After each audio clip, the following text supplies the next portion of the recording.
Jumat yang lalu kita berbicara tentang Good Friday. Kita membahas Keluaran 8 sampai 12, 10 tulah saudara.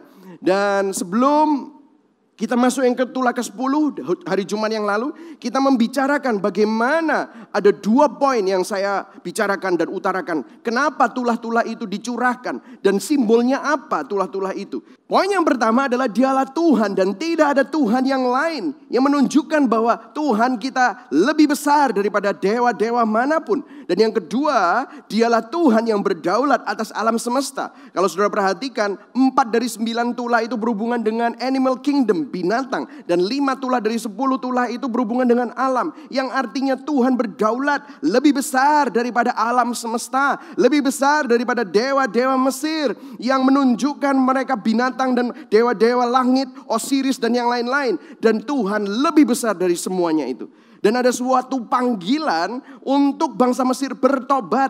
Dan ini juga ditujukan kepada kita semua. There is God's call to repentance. Panggilan Tuhan untuk bertobat. Pertobatan bukan pertobatan yang palsu, tetapi pertobatan yang asli. Karena pertobatan yang palsu itu seperti pertobatannya Firaun. Dan akhirnya kita masuk ke dalam tulah ke-10. Tulah ke-10 ini sangat unik karena berbicara tentang kematian. Dan selama 9 tulah ada perbedaan antara orang Mesir dan orang Israel. Tetapi di tulah yang ke-10 ini akan ada kematian yang menimpa semua orang.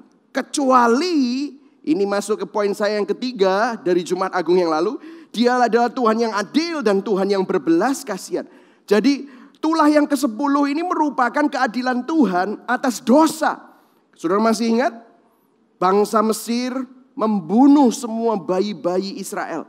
Bangsa Mesir itu kejam. Jadi kalau mereka mengalami tulah yang ke-10 ini bukan sesuatu yang tidak fair. Tuhan itu adalah Tuhan yang adil. Maka kalau ada dosa pasti ada hukuman. Tetapi Tuhan adalah Tuhan yang berbelas kasihan. Karena Tuhan memberikan jalan keluar kepada umat pilihannya melalui Passover. Yang artinya ada domba yang disembelih, ada darah yang tercurah. Dan melalui darah yang tercurah itu, darahnya dioleskan di ambang pintu Israel. Sehingga waktu malaikat maut mengelilingi Mesir, mereka waktu melihat ada darah di ambang pintu, mereka pass over the house. Dan disitulah ada perlindungan. Dan ini menunjukkan bahwa Tuhan itu berbelas kasihan kepada umatnya. Dan ini merupakan suatu tanda bagaimana Jumat Agung adalah Jumat yang sangat-sangat agung. Karena Tuhan berbelas kasihan kepada kita orang berdosa. Semestinya kita yang dihukum. Tetapi tongkat Tuhan, disinilah kita belajar mengenai tongkat Musa. Bahwa tongkat Musa itu menunjukkan simbol salib. Tongkat Musa menunjukkan simbol penghakiman Tuhan, paradoks antara penghakiman Tuhan dan juga keselamatan bagi bangsa Israel. Salib adalah simbol dari kasih dan keadilan Tuhan. Keadilan Tuhan harus dilaksanakan melalui hukumannya, murkanya atas dosa. Tetapi itu tidak ditimpakan kepada manusia, tetapi ditimpakan kepada dirinya sendiri melalui karya Yesus Kristus. Dan disitulah kita melihat ada kasih Tuhan yang dicurahkan. Bahwa hari ini kalau saudara dan saya bisa diselamatkan. Hari ini kalau saudara dan saya mestinya orang berdosa dan layak untuk dihukum. Tetapi kita menerima keselamatan. Itu semata-mata karena kasih karunia Tuhan dan karya salib Tuhan di Good Friday, di Jumat Agung. There's nothing good about that Friday to Jesus. Tidak ada hal yang baik yang Yesus bisa katakan bahwa dia tanggung itu. Gak ada yang baik, semuanya keburukan dia tanggung. Bahkan dia sampai berteriak, Eloi, Eloi, lama sabachthani. Dia harus berpisah dengan Tuhan.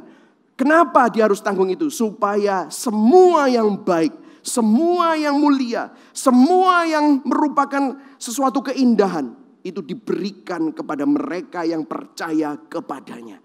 Dan itulah merupakan makna Jumat Agung yang terbesar. Sebenarnya Good Friday is Bad Friday for Jesus. Supaya kita yang mestinya dihukum menerima the best news, kabar yang terbaik untuk saudara dan saya melalui Kristus. Amin saudara. Nah hari ini kita akan berbicara setelah Yesus disalib. Puji Tuhan, Dia tidak hanya mati di atas kayu salib, tetapi saudara dan saya mengalami yang namanya kebangkitan. Karena apa? Yesus juga bangkit. Kita yang berdosa, mati rohani, dibangkitkan bersama-sama dengan Yesus. Nah, kita tetap akan meneruskan pembahasan kita di kitab Keluaran. Kita akan membaca Keluaran 12.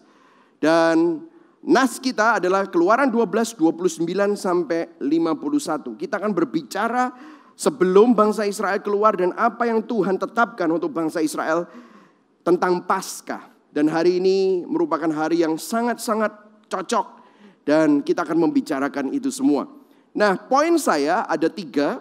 Yang pertama adalah Tuhan membebaskan dan memberi Israel status yang baru. Yang kedua, kita berbicara tentang ketetapan Tuhan untuk Israel merayakan Paskah, Passover.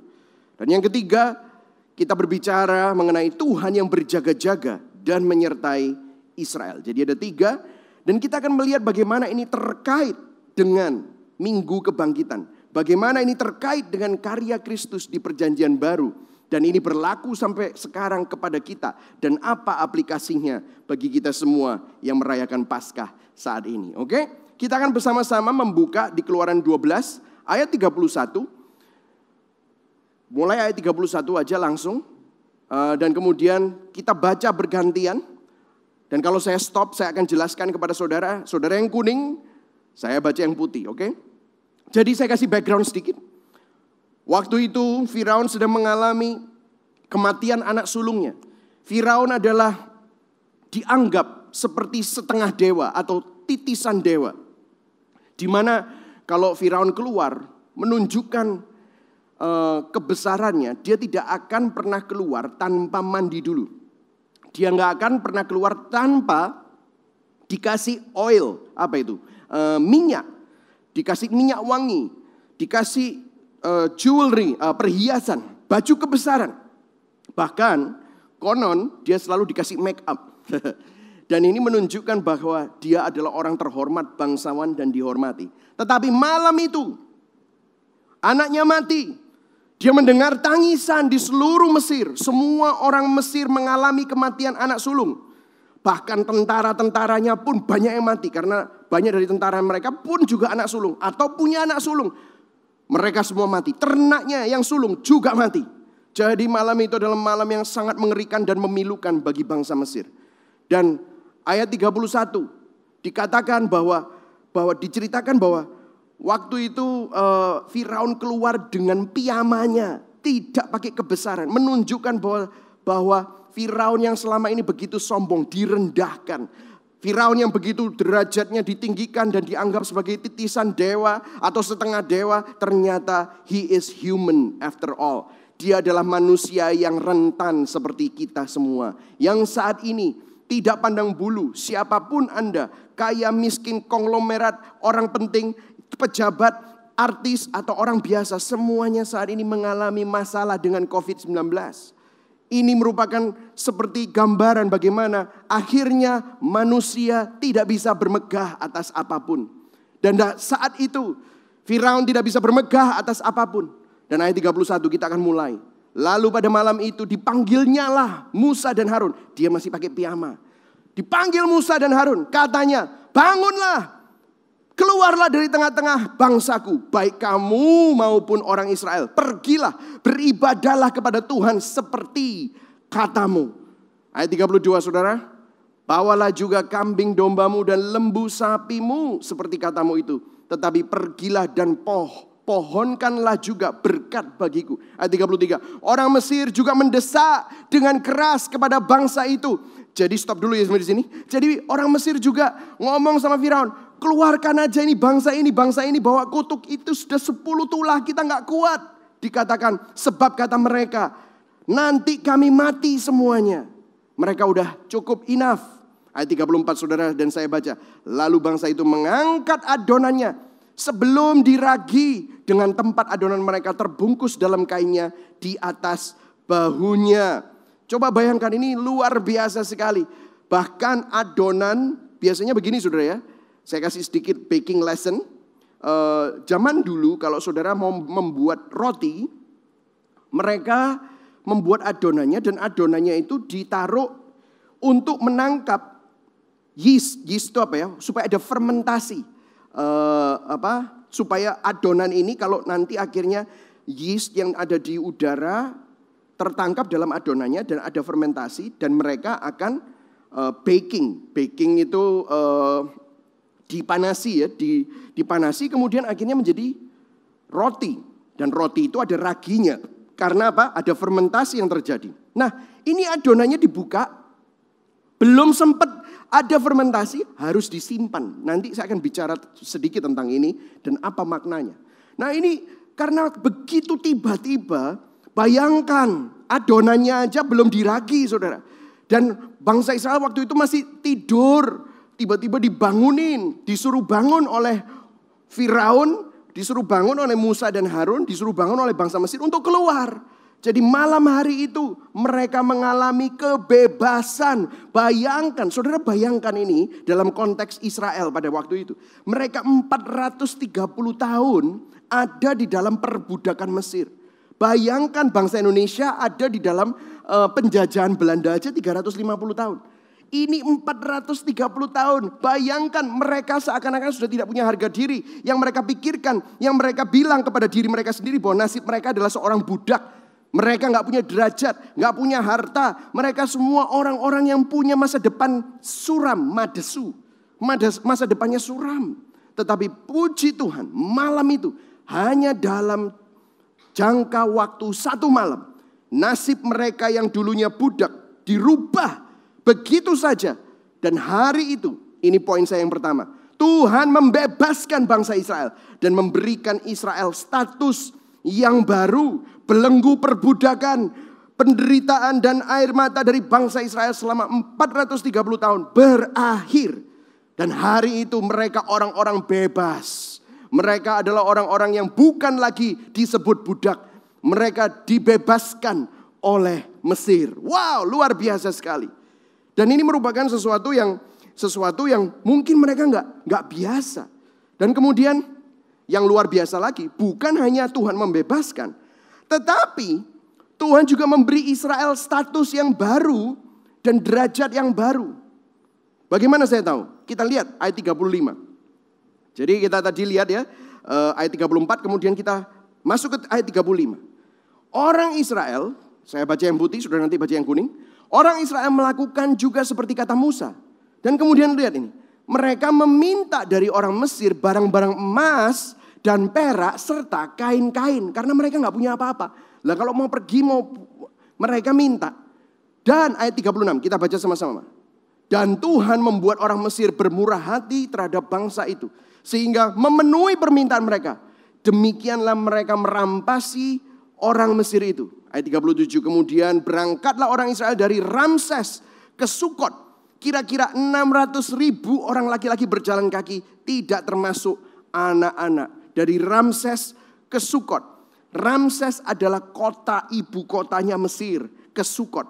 Jadi menunjukkan bahwa yang dulunya bangsa Israel adalah yang terendah sama Tuhan diangkat. Yang terdahulu menjadi yang terkemudian. Yang terkemudian menjadi yang terdahulu. Persis seperti yang dikatakan Yesus di perjanjian baru.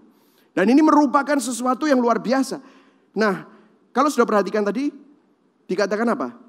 Bangsa Israel minta dari orang Mesir barang-barang emas dan perak serta kain-kain. Dan Tuhan membuat orang Mesir itu bermurah hati terhadap bangsa itu. Jadi bukan hanya bangsa Israel dibebaskan, tetapi derajat orang Israel yang dulunya budak, yang gak punya apa-apa, yang miskin, diangkat oleh Tuhan. Dari gak punya apa-apa, tiba-tiba mereka dikasih emas, perak, dikasih status. Dari budak tiba-tiba jadi orang bebas. Dan bukan hanya bebas, dikasih harta sama Tuhan. Ini luar biasa ya. Nah biasanya di sini seneng nih. Penganut teologi kemakmuran seneng banget.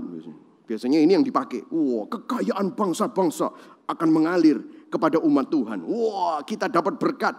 Dan meskipun bahkan dikatakan, kita nggak kerja, minta. Wah, dikasih. Wah, luar biasa. Saudara saya mau kasih tahu, kalau ada yang bilang itu sama saudara, itu adalah tafsiran yang salah. Oke, saya mau luruskan sedikit. Pertama, Kalau bangsa Israel itu mendapatkan emas, perak, serta kain-kain, dan itu semuanya mahal-mahal, tujuannya itu adalah untuk apa? Bukan untuk kebutuhan pribadi. Tetapi nanti later, kalau sudah perhatikan, pakaian bangsa Israel itu nanti bertumbuh bersama dengan tubuh mereka. Anak kecil, pakaiannya itu bisa sama terus karena bertumbuh. Itu mujizat. Artinya apa? Pakaian mereka itu bukan pakaian mewah yang mereka dapatkan dari Mesir. Jadi emas, perak, dan kain-kain itu tujuannya adalah nanti later di kemudian di bab-bab berikutnya, pasal-pasal berikutnya, itu tujuannya adalah untuk membangun tabernakel Musa. Jadi ini bukan untuk kepentingan pribadi, jangan salah sangka. Kepentingan to worship. Ini menunjukkan apa? Kalau saudara dan saya dipercayai harta, saudara dan saya dipercayai milik kepunyaan, itu bukan untuk kita, untuk foya-foya, bisa menikmati.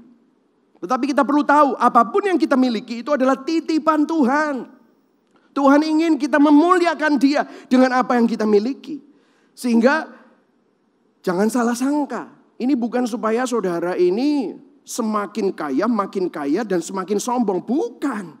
Tetapi ini adalah kepentingannya supaya bangsa Israel dapat menyembah Tuhan. Dan akhirnya akan membangun tabernakel Musa. Jadi bukan untuk kepentingan pribadi. Itu tafsiran yang pertama, saya jelaskan kepada saudara. Yang kedua, setelah keluar dari Mesir, mereka ini pergi kemana? Padang gurun belantara. Ada Indomaret di sana, ada mall? Tidak ada. Jadi kalau saudara punya emas, perak, terus pergi ke padang pasir, mau beli apa? Apa itu kuopo? Orang iso tuku apa-apa, ke padang gurun, emas dan perak nggak payu, nggak laku. Kenapa? Mereka nggak bisa beli apa-apa. Jadi ini bukan untuk diaplikasikan kepada kita supaya kita ini mengklaim janji Tuhan supaya kita kaya, semakin kaya dan sangat kaya. That's wrong. Karena kalau saudara dan saya diberkati, itu tujuannya adalah untuk menyembah Tuhan, mempermuliakan nama Tuhan dan menjadi berkat kepada orang lain. Yang setuju katakan amin. Ya, jadi mereka bukan hanya dibebaskan, tapi mereka menerima status yang baru. Dan bahkan dikasih derajat yang baru. Bahkan dikasih harta yang nantinya dipakai untuk menyembah Tuhan. Wow, ini luar biasa sekali. Dan ini terjadi bukan dalam jangka waktu yang lama, dalam satu malam. Dan mereka yang dulunya sangat rendah menjadi yang dihormati. Dari Ramses ditunjukkan. Dan kemudian ini masuk ke poin saya yang kedua. Ada ketetapan Tuhan untuk Israel merayakan Paskah, Passover. Nah sebelum tulah ke-10, saudara masih ingat ceritanya adalah mereka, bangsa Israel disuruh menyembelih domba yang tak bercacat.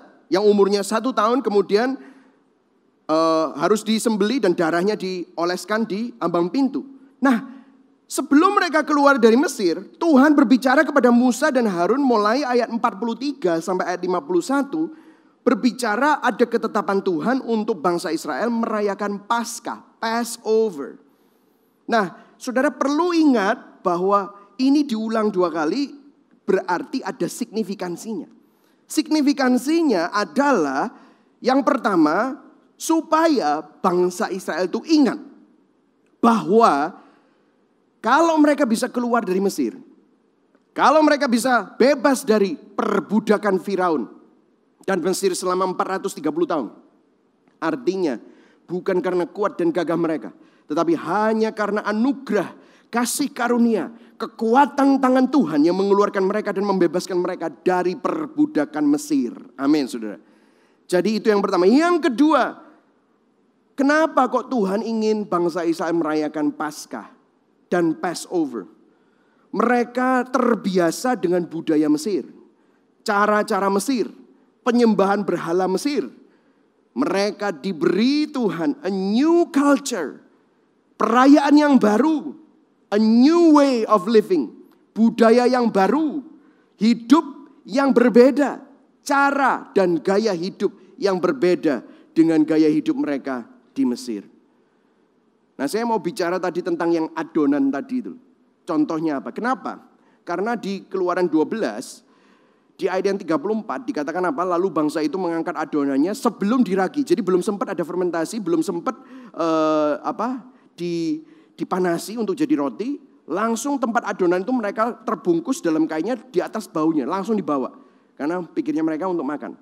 Dan kemudian ayat 39 diulang lagi. Jadi kalau ada 2 ayat di dalam Alkitab itu diulang, itu artinya signifikansinya luar biasa. 10 ayat mengulang 2 ayat yang intinya sama. Itu artinya ada makna tertentu. Adonan yang dibawa mereka dari Mesir dibakarlah menjadi roti bundar yang tidak beragi. Sebab adonan itu tidak beragi, ayat 39, karena mereka diusir dari Mesir dan tidak dapat berlambat-lambat dan mereka tidak pula menyediakan bekal baginya. Ini maksudnya apa? Adonan yang tidak beragi menunjukkan bahwa Tuhan ingin supaya bangsa Israel tidak lagi mencampuri hidup mereka. Supaya tidak lagi to live an impure life. Tidak lagi hidup dalam kecemaran Mesir. Tetapi hidup dengan cara yang sesuai dengan kehendak Tuhan. Sehingga selain bangsa Israel dibebaskan dan mendapatkan status yang baru, tetapi Tuhan ingin memberikan suatu gaya hidup yang baru. Tuhan ingin memberikan suatu culture yang baru. Dan sejak itu bangsa Israel makannya adalah roti yang tidak beragi. Supaya ingat bahwa mereka identitasnya bukan lagi orang Mesir. Supaya ingat bahwa mereka tidak lagi hidup di dalam kecemaran dewa-dewa Mesir. Tetapi mereka adalah umat Allah, Yahweh yang sudah melepaskan mereka. Itu adalah simbolnya. Dan kalau kita lihat ayat 42b, dikatakan apa? Dan itulah juga malam berjaga-jaga bagi semua orang Israel, turun-temurun untuk kemuliaan Allah. Ketetapan lebih lanjut mengenai Paskah. Berfirmanlah Tuhan kepada Musa dan Harun, inilah ketetapan mengenai Paskah. Tidak seorang pun dari bangsa asing boleh memakannya. Jadi disuruh melakukan apa? Perayaan Paskah supaya ingat tadi seperti saya bilang. Supaya tidak lagi hidup seperti budak orang berdosa. Dan tidak lagi hidup di dalam kecemaran Mesir. Tetapi juga dikatakan harus melakukannya turun-temurun. Supaya diceritakan, terus diceritakan. Didengarkan, didengungkan. Supaya mereka tetap ingat. Supaya mereka enggak lupa. Supaya anak-anak mereka juga ingat bahwa kalau mereka bisa bebas, itu semata-mata karena anugerah, kasih karunia, kekuatan tangan Tuhan. Ada culture yang berbeda. Saudara, saya kasih ilustrasi ya, saya masih ingat ya. Waktu saya pertama kali pindah ke Indonesia, tahun 2014. Waktu itu kita pindah juga begitu sudden, begitu tiba-tiba. Karena pada waktu itu tiba-tiba saya mendengar kabar bahwa ayah saya dipanggil Tuhan.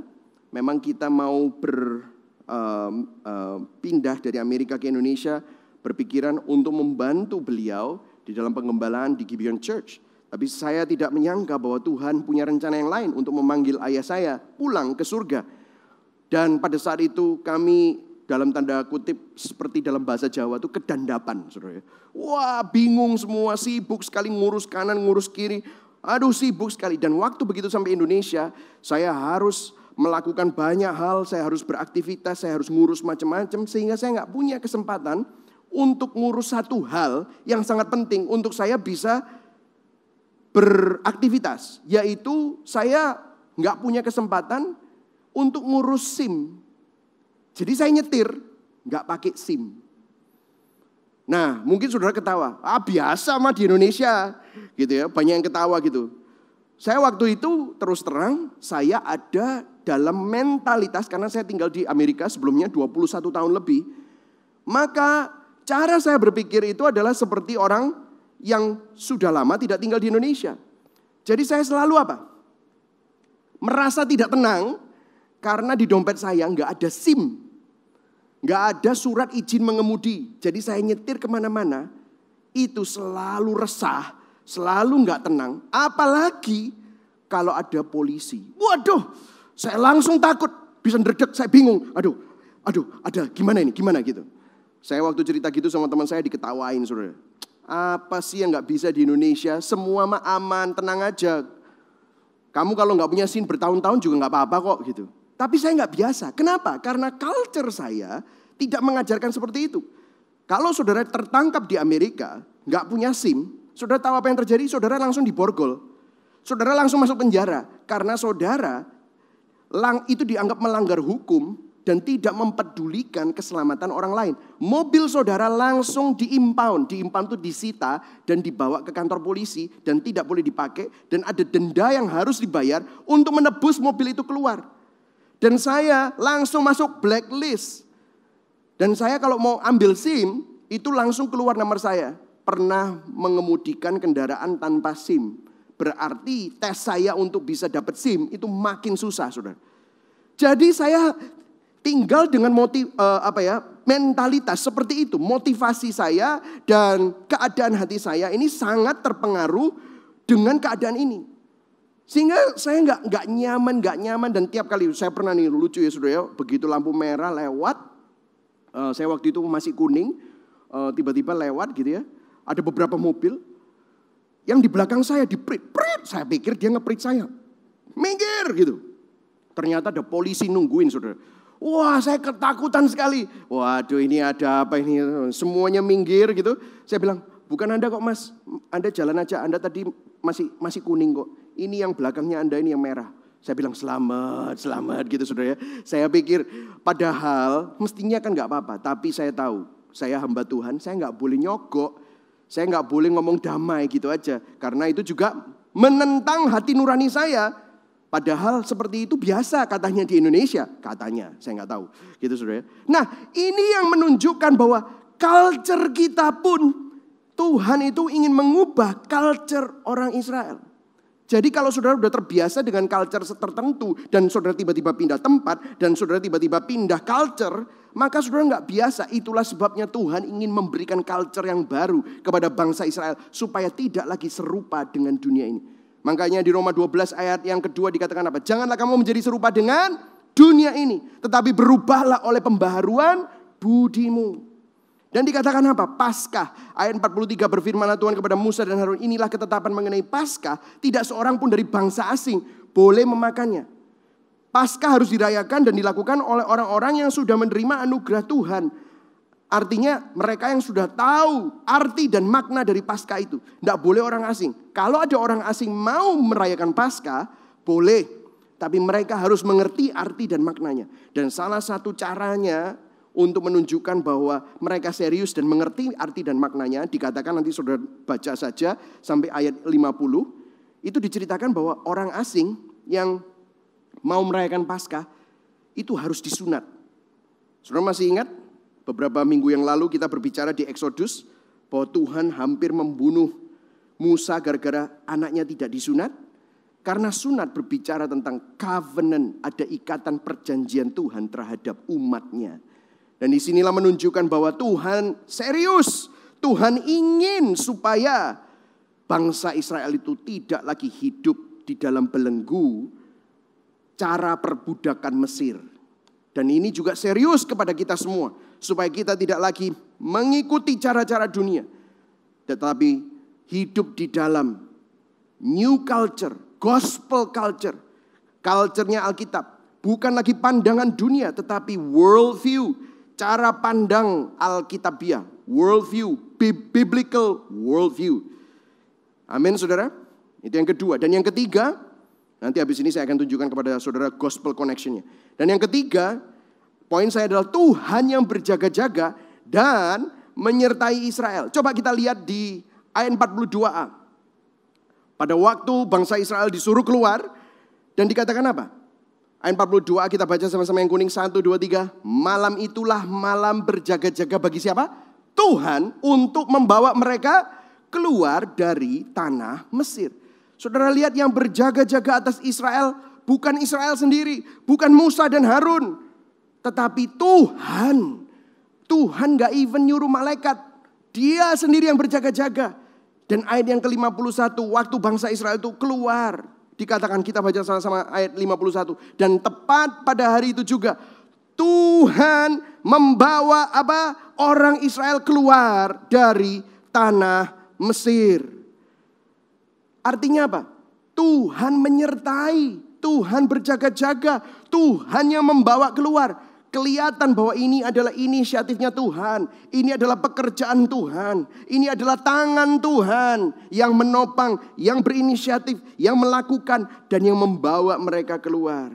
Dan nanti kalau Anda baca cerita-cerita selanjutnya, Tuhan selalu menyertai mereka. Dengan apa? Tiang awan, tiang api. Menunjukkan apa? Setiap kali bangsa Israel melihat tiang awan pada siang hari, mereka ingat bahwa Tuhan bersama dengan mereka.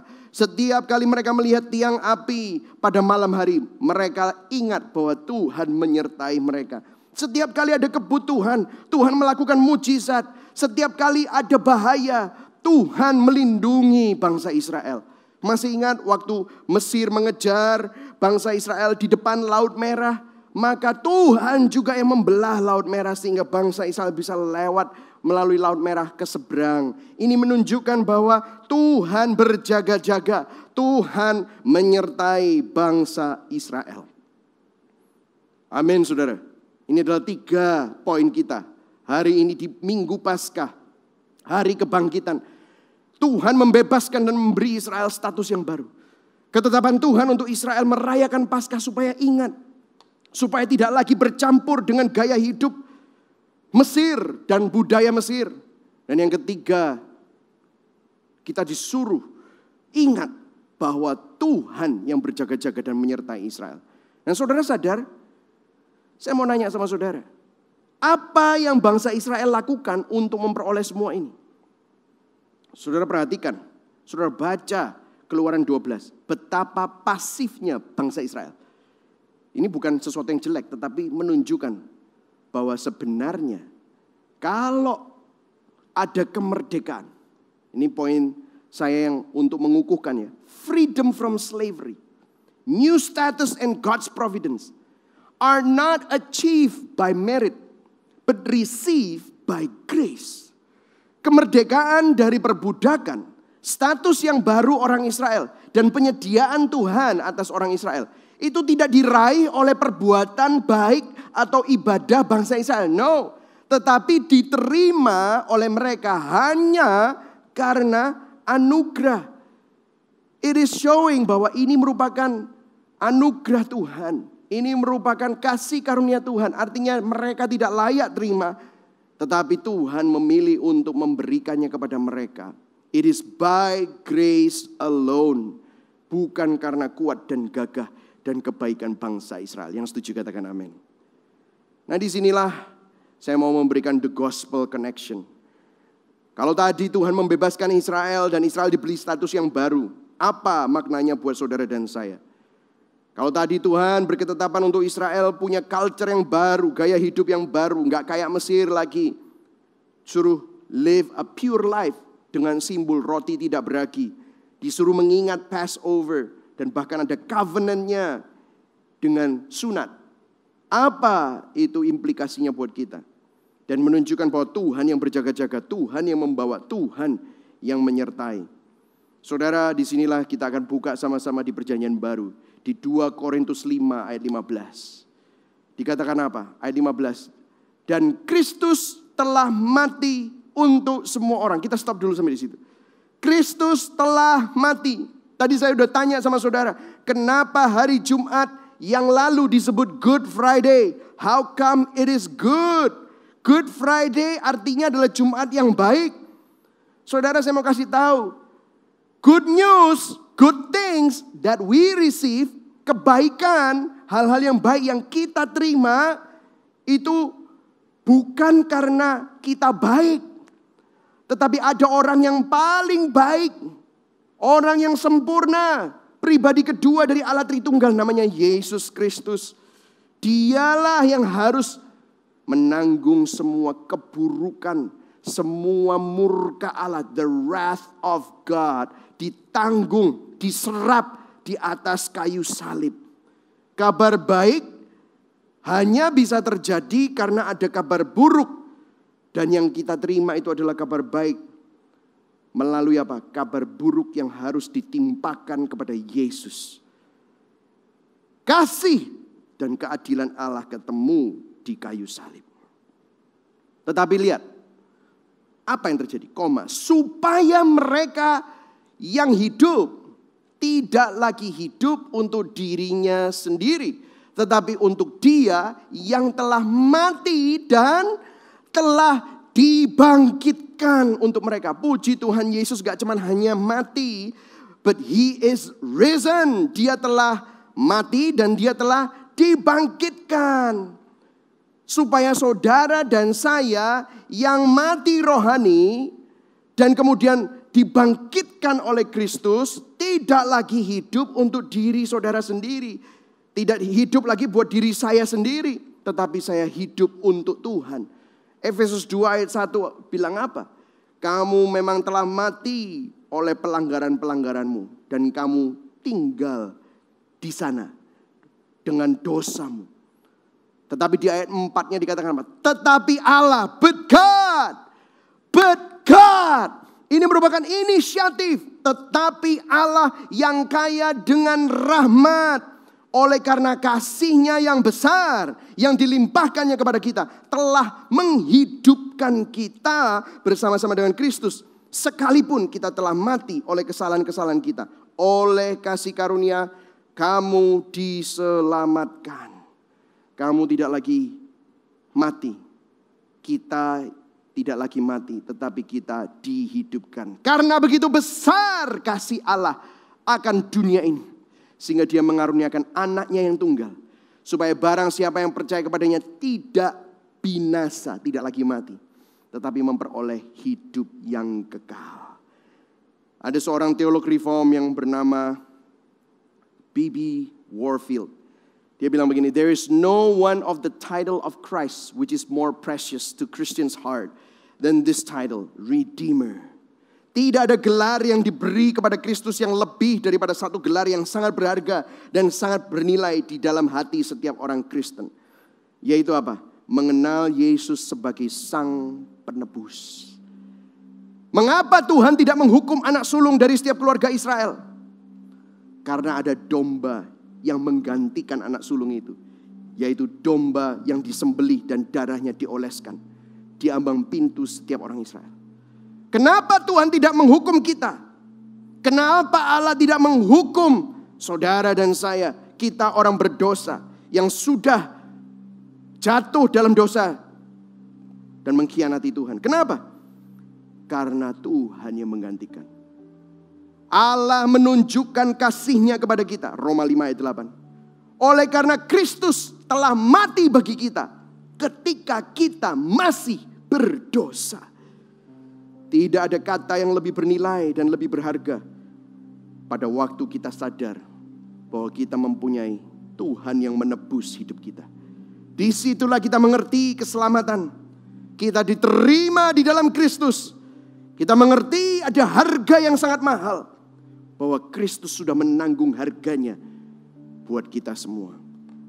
Kalau tadi bangsa Israel mendapatkan status yang baru dan dibebaskan dari perbudakan, di dalam Injil dikatakan apa? Di dalam Kristus, 2 Korintus 5 ayat 17. Kita baca sama-sama. 1, 2, 3. Jadi siapa yang ada di dalam Kristus, ia adalah ciptaan yang baru.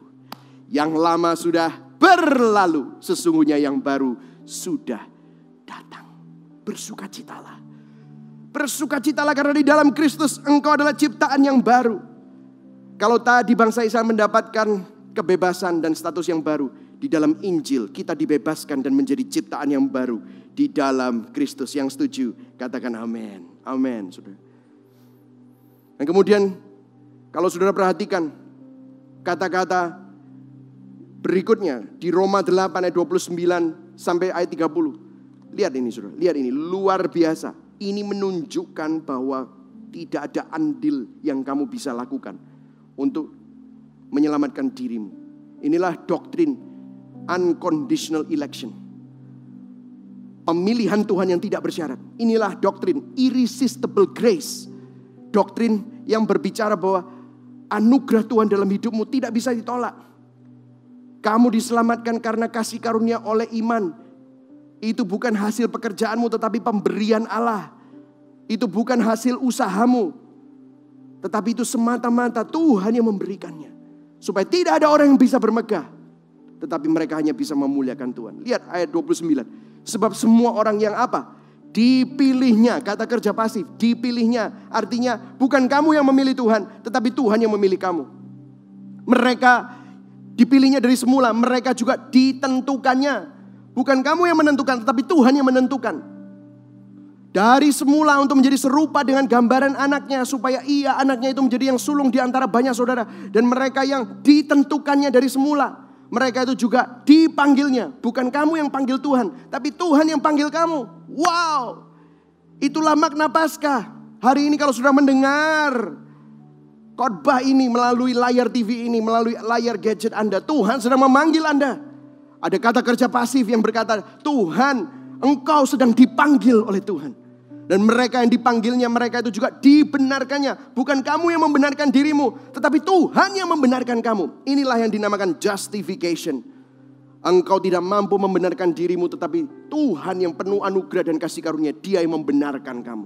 Dan mereka yang dibenarkannya, mereka yang sudah dibenarkan Tuhan, mereka itu juga dimuliakan. Bukan kamu yang memberikan semua effort, usaha untuk supaya dirimu nanti menerima kemuliaan. No, kamu yang tidak layak dimuliakan Tuhan.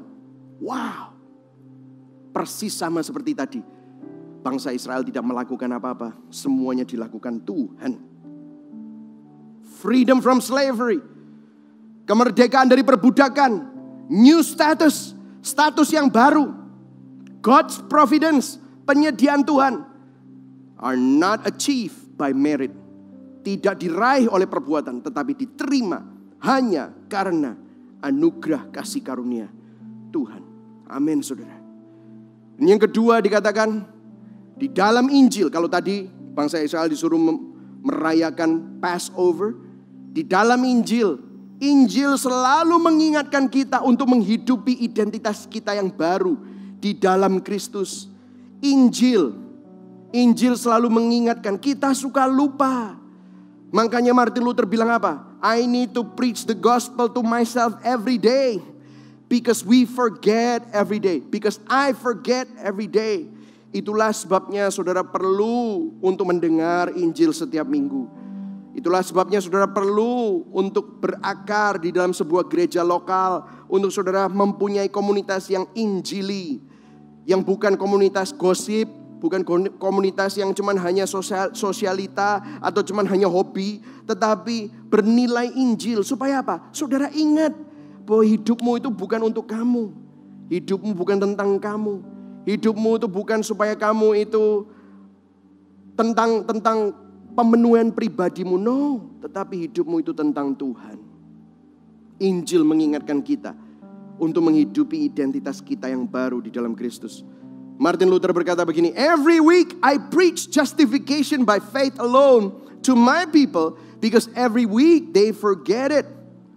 Setiap minggu saya berkhotbah bahwa kita dibenarkan oleh iman saja kepada jemaat, karena setiap minggu mereka suka lupa. Itulah gunanya saudara berjemaat dalam gereja yang berpusat pada Injil. Memiliki saudara seiman, saudara mendengar khotbah Injil, bukan khotbah tentang moralitas atau step 1, step 2, step 3 supaya kamu berbahagia, supaya kamu menerima mujizat. Bukan itu. Tetapi dalam keadaan wabah yang seperti ini, biarlah saudara ingat identitasmu di dalam Kristus.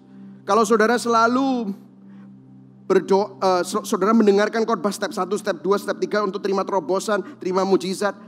Mujizat itu gimana sekarang dengan wabah ini? Kalau saudara cari khotbah-khotbah, cari buku-buku supaya saudara menerima langkah-langkah untuk jadi sukses. Sekarang kemana kesuksesan itu pada saat kita mengalami kesusahan yang melanda seluruh dunia saat ini? Bukan hanya Indonesia, tetapi seluruh dunia.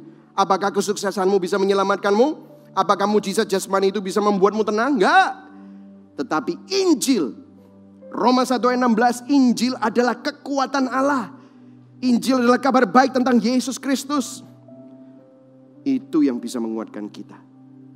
Injil berbicara bukan tentang kamu, tetapi tentang Tuhan. Esensi Injil itu adalah berbicara bukan apa yang harus kamu lakukan dan apa yang harus kamu tidak boleh lakukan, tapi apa yang Yesus sudah selesaikan. Dan Yesus itu tinggal di dalam kita. Maka itu yang membuat kita aman. Kita tenang. Di tengah-tengah ini semua kita bisa tenang. Seperti bangsa Israel di malam tulah ke-10. Mereka bisa tenang di rumah. Pada saat semua orang menjerit, mereka bisa tetap tenang. Karena ada Allah Yahweh yang menyertai mereka. Ini masuk ke poin saya yang ketiga. Kalau tadi dibilang bahwa Tuhan berjaga-jaga, Tuhan menyertai. Di dalam Injil, kita disertai dan dijagai oleh Kristus. Saya yakin saudara tahu, kalau zaman dulu ada tiang awan dan tiang api. Saat ini, saudara masih ingat, Jumat yang lalu kita berbicara tentang tongkat gembala. Masih ingat, Yesus adalah gembala yang agung. Yesus adalah gembala yang baik. Dikatakan apa di Mazmur 23? Sekalipun aku melewati lembah kekelaman, aku tidak takut bahaya. Sebab apa? Engkau besertaku. Sebab apa? Gadamu dan tongkatmu, itulah yang menghibur aku. Karena tongkat itu berbicara tentang tongkat yang sama memukul musuh, tongkat yang sama menggembalakan dan menyediakan dan membawa domba-domba itu ke air yang tenang. Saudara, saya akan tutup dengan ayat ini. Di Yohanes 10, Yesus berkata yang sama. Akulah gembala yang baik. Gembala yang baik memberikan nyawanya bagi domba-dombanya. Dan itu yang Yesus lakukan buat saudara dan saya. Ayat 14 dikatakan, akulah gembala yang baik dan aku mengenal domba-dombaku. Dan domba-dombaku mengenal aku. Yesus tahu nama saudara. Dan hari ini kalau saudara tergugah pada saat saudara mendengar ini semua. Ada beberapa dari saudara yang sedang menonton. Saat ini saudara seperti anak yang hilang. Tetapi saat ini dalam keadaan ini engkau terpuruk. Engkau saat ini ditinggalkan teman-temanmu. Engkau sendirian. Dan engkau tidak bisa lari kemana-mana. Tetapi somehow engkau mendengarkan khotbah ini. Engkau adalah domba-domba yang sedang mendengar suara sang gembala agung yang mengasihi engkau. Dan domba-domba itu mengenal suara sang gembala. Hari ini engkau bahkan meneteskan air mata waktu engkau mendengarkan ini. Engkau bahkan tergugah untuk ingin pulang. Pulang kembali kepada Bapa. Karena Bapa sedang menantikan engkau bukan dengan tangan yang menuding dengan penghakiman, tetapi dengan tangan yang terbuka untuk mengasihi engkau. Kemudian diteruskan di Yohanes 10 ayat 27. Domba-dombaku mendengarkan suaraku dan aku mengenal mereka dan mereka mengikut aku. Ini adalah janji Tuhan, penyertaan Tuhan ayat 28. Dan aku memberikan hidup yang kekal kepada mereka. Dan mereka apa? Kita baca sama-sama. Mereka pasti tidak akan binasa sampai selama-lamanya. Dan dikatakan apa? Dan seorang pun, kita baca sama-sama, tidak akan merebut mereka dari tanganku. Ayat 29. Bapakku yang memberikan mereka kepadaku lebih besar daripada siapapun. Dan seorang pun tidak dapat merebut mereka dari tangan Bapa. Saudara, itulah Paskah. Itulah kebangkitan Kristus.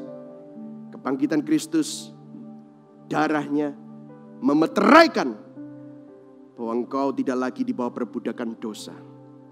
Engkau tidak lagi mati rohani, tetapi engkau bangkit.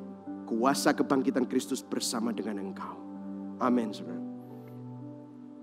Ada cerita Dr. Martin Lloyd Jones, seorang pendeta reform yang terkenal di tahun 1900. Dia menceritakan di dalam salah satu bukunya, dia bilang, setiap selesai kebaktian dia selalu cari seseorang yang dia belum kenal. Dan dia tanya begini, dia selalu tanya gini, setiap kali, setiap minggu, dia cari dari orang yang belum dia kenal, dia datangi, dia tanya gini, are you a born again Christian?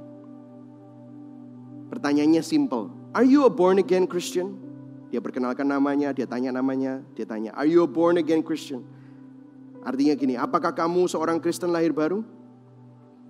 Dan kemudian dia bilang, kebanyakan orang yang ditanya begitu, malu selalu. Terus dia bilang begini, banyak orang yang bilang, I'm still working on it. Pak Pendeta, saya masih berusaha mengikuti ajarannya. Pak Pendeta, saya masih mengusahakannya. Terus kemudian dia bilang gini, if that's your answer, you don't know what being a Christian is all about. Kalau itu jawabanmu, engkau gak ngerti apa artinya jadi orang Kristen. Dia bilang, kekristenan itu bukan kamu yang mengusahakan. Kekristenan itu bukan kamu yang berusaha untuk mengikuti. Tapi kekristenan itu adalah Tuhan yang sudah melakukannya. Dia sudah melakukannya 2000 tahun yang lalu. Bagi saudara dan saya yang mendengar ini, it is not your effort. Itu bukan usahamu, itu bukan pekerjaanmu, tetapi itu pemberian Allah.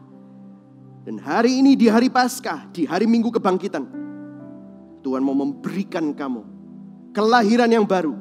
Tuhan ingin memberikan kamu hati yang baru, status yang baru, sehingga kamu menjadi ciptaan yang baru. Mungkin saudara bilang, tapi Tuhan, aku ini masih terbelenggu dosa. That's right.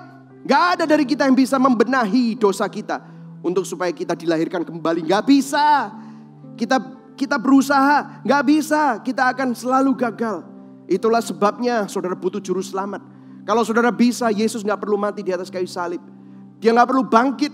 Tapi hari ini kebenarannya dia sudah bangkit. Itulah sebabnya ada pengharapan buat saudara. There is hope buat saudara yang pejinah. There is hope buat saudara yang berdosa, saudara yang pembohong, penipu, saudara yang mungkin penuh dengan keserakahan. There is hope for you and me.